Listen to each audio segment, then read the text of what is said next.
I would argue that it's very, it's very surprising to a lot of international actors, including in Europe, to see that far from deterring the Houthis, strikes that are not able to wipe out their ammunitions and basically stockpiles are emboldening the Houthis to now see themselves as in direct confrontation with the big international players, with the United States, and so makes them feel way more important.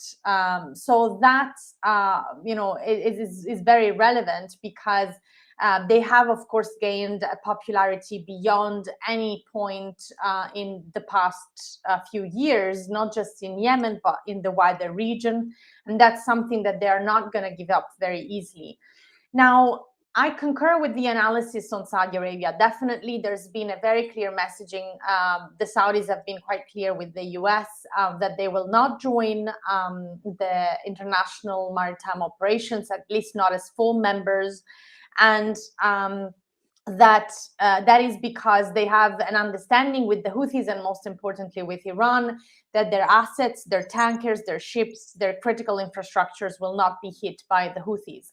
If they were to join an international maritime mission, that could change, and they certainly don't want that, because that, I would argue, is the only thing that will, the only real point of no return for the Saudis. And one has to ask the question, by the way, the real story here is Gaza.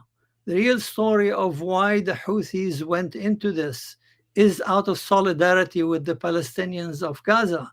So instead of going to all this expense and mobilizing and threatening to no effect, why don't you just declare a ceasefire? Why don't you push the Israelis to a real ceasefire in Gaza?